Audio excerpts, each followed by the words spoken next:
저희 부모님께서 저에게 해주셨던 여러 가지 말 중에 기억나는 이런 말씀이 있습니다. 뭐냐면 저에게 좋은 습관을 이렇게 가지라고 말씀을 해주시면서 거짓말하는 그런 나쁜 습관을 들이지 말고 항상 정직하게 살려고 노력하는 그런 좋은 습관을 가지는 사람이 되라고 말씀을 해주신 적이 있습니다.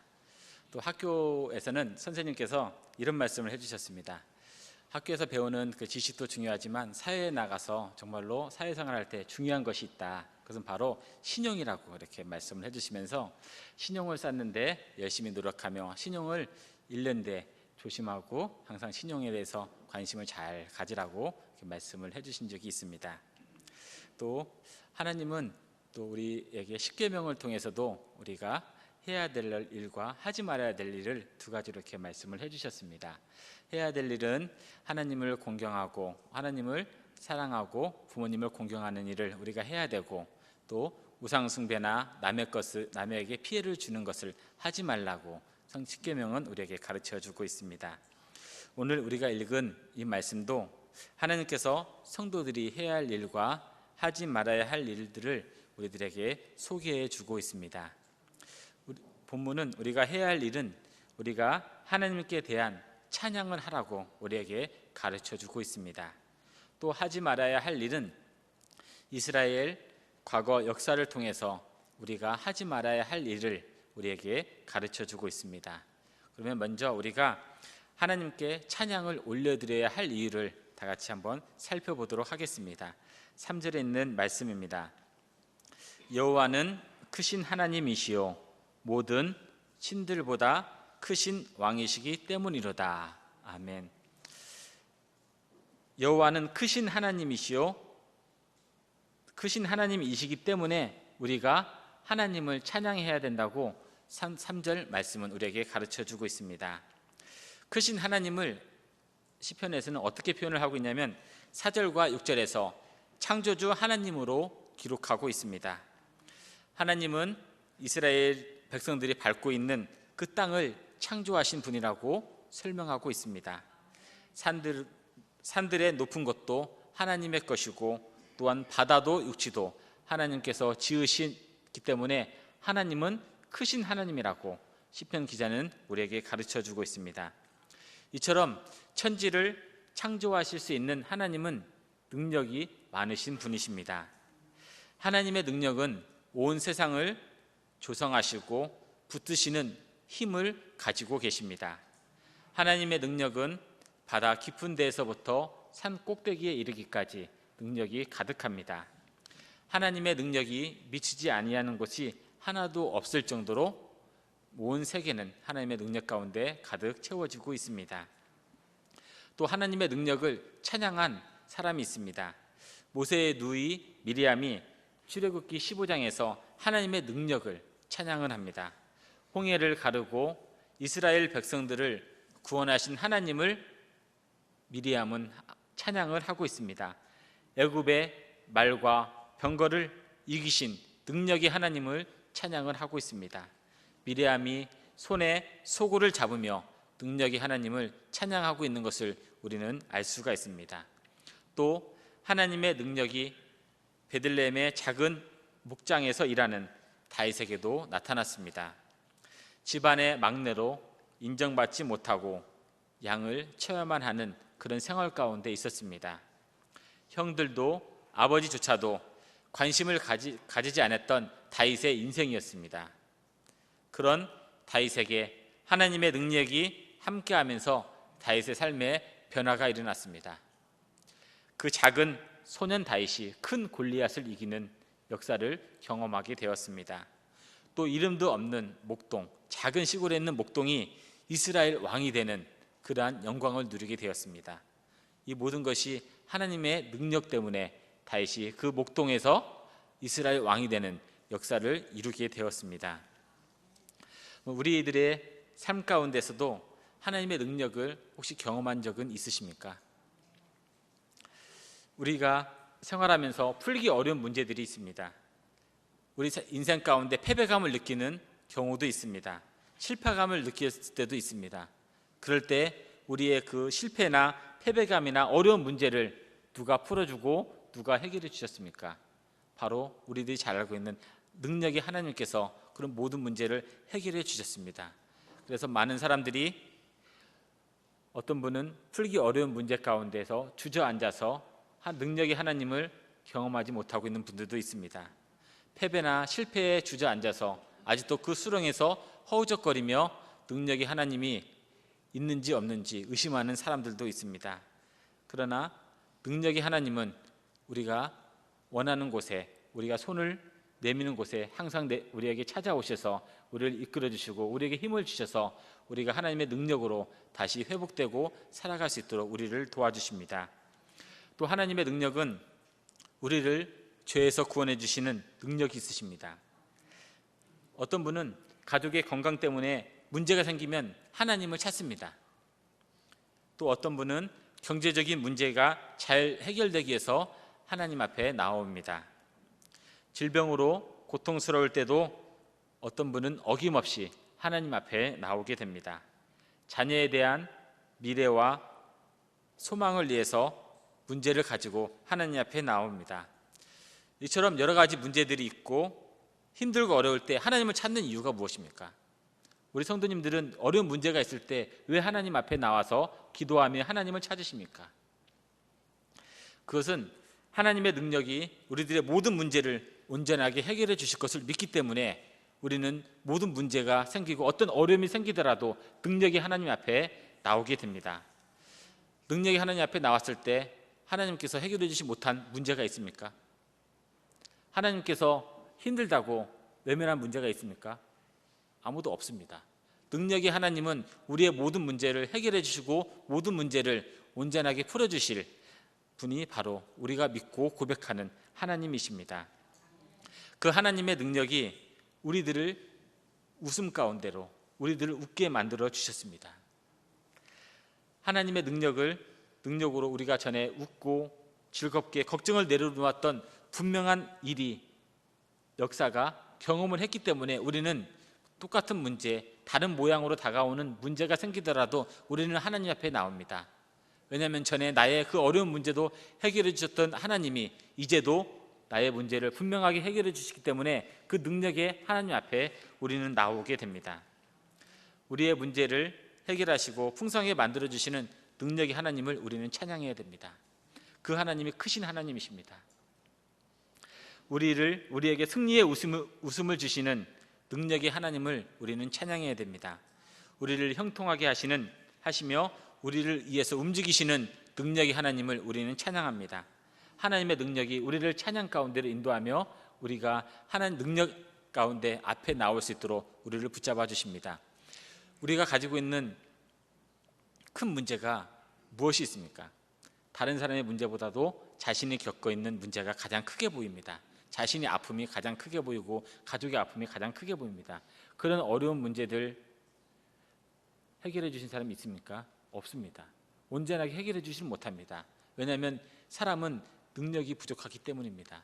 사람은 한계가 있기 때문입니다. 한계가 없으시고 크신 능력이 하나님 앞에 나와만이 우리의 모든 문제를 해결해 주시고 우리의 모든 문제가 하나님 앞에서 온전히 깨끗함을 받을 수가 있습니다.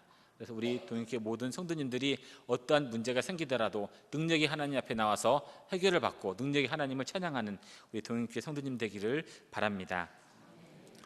독수리라는 그 새가 있습니다. 독수리는 날지 못한다고 합니다. 날아간다는 것은 날개를 쳐서 이쪽에서 반대쪽으로 옮기는 것을 날아간다는 표현을 합니다. 근데 독수리는 날아간다고 표현을 하지 않습니다.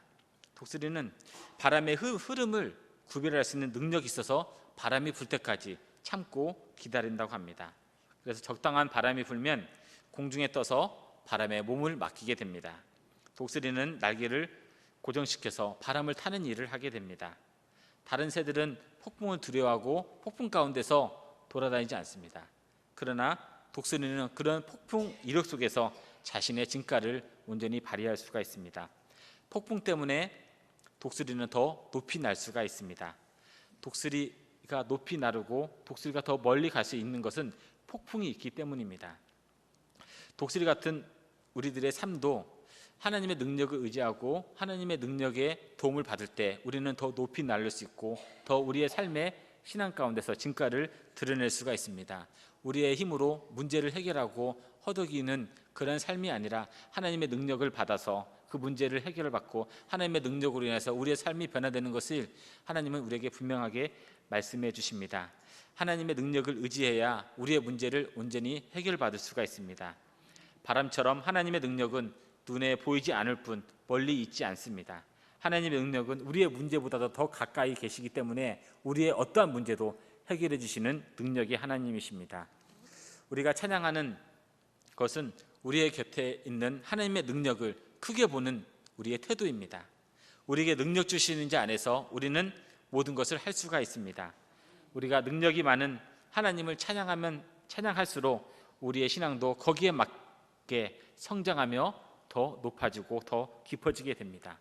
능력이 많으신 하나님을 찬양하며 인정하며 고백하여서 우리의 신앙도 더불어 성장하는 성도님들이 되시기를 바랍니다.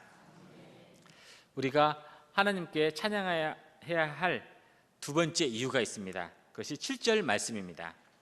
우리 같이 중간까지 같이 한번 읽도록 하겠습니다.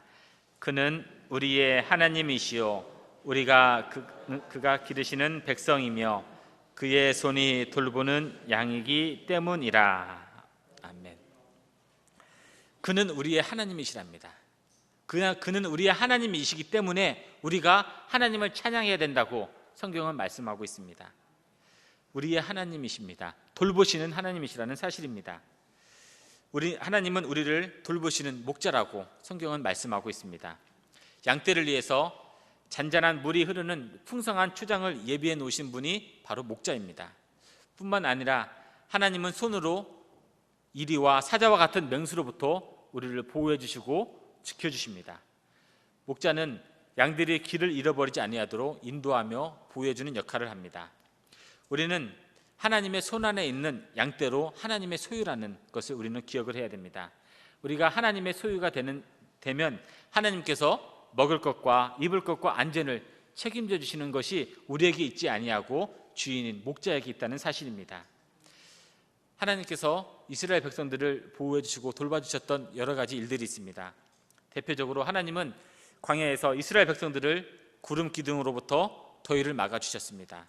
또 불기둥으로부터 추위를 막아주고 그들을 보호해 주셨습니다.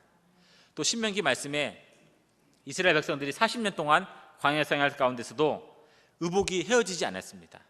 발이 부르트지 아니하도록 보호해 주셨습니다. 어떠한 옷이 40년 동안 입었는데 헤어지지 아니하고 발이 부러뜨지 아니하는 그런 신발이나 그런 것들이 어디 있겠습니까? 하나님의 보호하심과 돌보심이 있기 때문에 이러한 이스라엘 백성들이 은혜를 받게 되었습니다. 또 우리가 잘 아는 요셉은 어떻습니까? 아버지 야곱의 사랑을 독차지 않은 요셉을 형들은 죽이려고 하였습니다. 구덩이를 파고 거기에 던졌다가 애굽의 노예로 팔아버렸습니다. 노예로 팔렸으니 다시는 아버지와 형제들을 볼 수 없는 그런 신세가 되었습니다. 또 보디발의 가정에서 노예로 생활하면서 여주인의 유혹을 받게 되었습니다. 유혹을 물리친 것 때문에 상을 받아야 되는데 그러지 아니하고 감옥에 갇히는 처지가 되었습니다. 노예의 신분과 감옥에 갇혀 있으니 더욱더 처량할 수밖에 없는 상황입니다. 이런 환경 가운데서도 하나님은 요셉을 돌보시고 보호해 주셨습니다. 그래서 요셉을 애굽 총리에 이룰 수 있도록 하나님은 만들어 주셨습니다. 우리의 생활 가운데 하나님의 돌보심을 경험한 적이 있습니까? 하나님의 돌보심은 지금도 여전히 우리 신앙생활을 할 수 있게 도와주고 계십니다. 우리 가정이 안전하게 생활할 수 있도록 하나님은 우리를 보호해 주시고 계십니다. 아침에 일어나서 모든 가족들이 때로는 학교로 직장으로 일터로 나갔을 때 여전히 그 각각 곳곳에서도 지켜주시고 보여주신 분이 바로 하나님이십니다. 또 하나님은 우리가 농사를 짓는 농작물을 지켜주셔서 수확할 수 있도록 은혜를 베풀어 주십니다. 또 가정의 경제적 수입을 지켜주셔서 큰 어려움이 생기지 않도록 우리 가정을 보호해 주십니다. 하나님의 보호하심이 없다면 우리들의 생활은 두려움과 걱정으로 가득 찰 수밖에 없습니다. 가족들의 눈에 보이지 않으니까 무슨 일이 생길까 봐 걱정을 하게 됩니다. 혹시 집안에 있는 재물들이 없어질까 봐 고민할 수도 있습니다. 농작물이 피해를 입어서 수확을 하나도 얻지 못할까 봐 초조할 수 있습니다. 이런 걱정과 고민과 초조함에서 벗어날 수 있는 것은 하나님의 보호하심이 우리들의 삶 가운데 여전히 영향을 미치고 있기 때문입니다. 그 하나님의 보호하심이 우리들에게 평안함을 가져다 줍니다. 하나님의 보호하심이 우리들에게 소망과 미래를 가져다 주게 됩니다. 그러기에 우리는 우리를 돌보시고 우리의 가족을 돌보시고 우리의 생계를 돌보시는 하나님을 찬양할 수밖에 없습니다. 몇 년 전, 한 5년 전에 인도에서 있었던 일입니다. 인도의 한 회사에서 유독가스가 유출이 되었습니다. 그래서 2,500명 정도가 죽고 15만 명 정도가 피해를 입는 그런 큰 사건이 일어나게 되었습니다. 근데 이 가스 회사 건너편에 2만여 명의 인구를 가진 보팔이라는 작은 마을이 있었습니다. 우리가 잘 알다시피 인도는 힌두교나 불문교가 압도적으로 많은 그런 나라입니다. 그곳에서 하나님을 믿는 믿음으로 의롭게 살려고 하는 것은 용기가 없이는 정말로 불가능한 나라입니다. 그러나 보팔에 살고 있는 그런 작은 주민들의 사람들은 예수님을 정말로 믿고 예수님을 보호하심을 늘 고백하며 살게 되었습니다. 그런데 이 가스가 유출되어서 이제 골목마다 이렇게 지나게 됩니다. 골목마다 가스가 지나고 난 자리에는 어김없이 사람들이 한 명씩 두 명씩 쓰러지게 됩니다. 가스를 마셨기 때문에. 근데 가스가 건너편에 있는 그 마을 앞에 딱 다가오게 되었습니다. 하나님이 어떻게 보팔 사람들을 보호하셨는지 그 길 하나만 넘으면 가스가 그 마을로 들어가는 입구에 왔는데 이상하게도 그 가스가 길 앞에서 왼쪽으로 방향을 틀어서 다른 마을로 가버렸답니다. 고스란히 그 마을에 2만여 명의 인구인 그리스도인들이 구출을 받게 되었습니다. 우리들이 생각하기에는 도저히 이해가 가지 않습니다. 그 많은 가스가 흘러나와서 그 많은 마을들을 지나다가 그 보팔이라는 마을 앞에서 가스가 왼쪽으로 틀어서 운전한 것도 아닌데 왼쪽으로 틀어서 다른 마을로 가버렸습니다. 이 실화는 그곳에서 활동하는 선교사님에 의해서 세상에 밝혀지게 되었습니다. 온갖 고난을 무릅쓰고 예수님 품으로 돌아온 그들 앞에 일어난 기적은 오히려 당연한 것인지도 모릅니다. 왜냐하면 하나님께서 보호해 주셨기 때문입니다. 하나님의 보호하심은 암탉이 자기 새끼를 품듯이 우리를 지켜주고 계십니다. 하나님의 보호하심에 날개 안에 있으면 우리는 어떠한 험난 가운데서도 평안함을 유지할 수가 있습니다. 시편 기자는 하나님이여 나를 보호하소서 내가 죽게 피하나이다. 하나님이여 나를 보호하소서 내가 죽게 피하나이다. 주님께만 나가면 보호해 주신다는 분명한 확신이 있기 때문에 이 시인은 그렇게 고백하고 있습니다. 하나님은 주무시지도 않고 졸지도 않으면서까지 우리를 돌보시고 보호해 주십니다. 그러기에 우리는 하나님을 찬양하고 하나님께 영광을 올려드릴 수가 있습니다. 삶 속에서 크신 하나님과 돌보시는 하나님을 경험하고 찬양하는 행복한 성도들로 살아가시기를 바랍니다. 우리가 해야 될 일은 찬양하는 것입니다. 그러면 하지 말아야 될 일이 무엇일까? 9절 말씀입니다. 그때에 너희 조상들이 내가 행한 일을 보고서도 나를 시험하고 조사하였도다 라고 기록하고 있습니다. 9절 앞에 그때라는 단어가 나옵니다. 이 그때는 무리와와 맞싸울 사건을 가리키고 있습니다. 하나님께서 애굽에서 10가지 재앙을 내리셨습니다. 홍해를 육지처럼 가르고 이스라엘을 구원하시고 추격하는 바로의 군대를 홍해에서 멸망시켰습니다. 이스라엘 백성들은 가나안으로 가는 여정 중에서 광야에서 느비딤이라는 곳에 딱 도착을 했습니다. 그런데 문제가 생겼습니다. 마실 물이 없습니다. 출애굽기 17장 1절에 이스라엘 자손의 온 회중이 여호와의 명령대로 신광야에서 떠나 그 노정대로 행하여 느비딤의 장막을 쳤으나 백성이 마실 물이 없는지라 라고 기록하고 있습니다. 지금 이스라엘 백성들이 마실 물이 없는 상황 가운데 처하게 되었습니다. 이 느비딤에 오기 전에 이스라엘 백성들은 홍해를 건너는 기적을 경험하였습니다. 또 마라의 쓴물을 단물로 마실 수 있는 그런 은혜를 경험하였습니다. 또 만나와 메추라기를 통해서 하나님이 그들과 함께 하신다는 것을 이스라엘 백성들은 경험을 하였습니다. 근데 이들이 우리에게 물을 주어 마시게 하라라고 하면서 모세를 원망하고 있습니다. 그러면서 당신이 어찌하여 우리를 애굽에서 인도해 내어서 우리와 우리 자녀와 우리 가축이 목말라 죽게 하느냐라고 하면서 모세를 원망하고 있습니다. 출애굽기 17장 7절 말씀에 보면 그가 그곳 이름을 마사 또는 무리바라 불렀으니 이는 이스라엘 자손이 다투었음이요 라고 기록하고 있습니다. 또는 그들이 여호와를 시험하여 이르기를 여호와께서 우리 중에 계신가 안 계신가 하였음이더라 라고 말씀하고 있습니다. 이스라엘 백성들은 그들을 애굽에서 인도해내신 하나님이 그들 가운데 계신가 아니면 안 계신가 하는 시험을 하게 되었습니다. 그들의 생각에 하나님이 그들 가운데 분명히 계시면 물을 주시지 않을 수 없는데 느비딤이 왔는데 물이 없다는 겁니다. 이스라엘 백성들을 지금까지 인도해 주신 하나님을 출애굽 과정에서 경험했음에도 불구하고 물이 없다는 단 하나의 이유로 하나님을 시험하고 있습니다. 이것이 마사와 무리바라는 지명이 생기게 된 배경입니다. 이 배경에는 지금까지 수많은 기적과 은혜를 보고 경험하였음에도 불구하고 믿지 못하는 불신이 들어있습니다. 그런데 동일하게도 우리 시대에도 이러한 일이 일어나고 있다는 것입니다. 수많은 하나님의 능력과 보호하심을 보았음에도 불구하고 어려움이 닥치면 이스라엘 백성들과 비슷하게 하나님을 시험하고 원망한다는 것입니다. 마치 하나님이 우리 가운데 계시지 않는 것처럼 행동한다는 것입니다. 우리들은 하나님의 능력을 믿고 살아가는 신앙인들입니다. 우리들은 예수 그리스도를 구주로 고백하면서 살아가는 그리스도인들입니다. 그럼 우리가 과연 우리의 삶 속에서 과연 하나님께서 하실 수 있을까? 이런 어려운 일이 나에게 생긴 것은 하나님께서 나를 사랑하시지 않기 때문이야. 하나님께서 이런 일은 분명히 하실 수가 없어. 이렇게 생각하는 자체가 하나님을 시험하는 것이며 하나님을 멸시하는 것이며 하나님을 부인한다는 것입니다. 우리가 입으로 나 하나님을 시험할 거야 라고 말하는 것이 시험하는 것이 아니라 하나님이 정말로 이 일을 할 수 있을까? 하나님이 이 일을 하기에 좀 부족할 거야. 하나님이 이 일을 하지 못할 거야. 그렇게 말하는 것 자체가 하나님을 시험한다는 것입니다.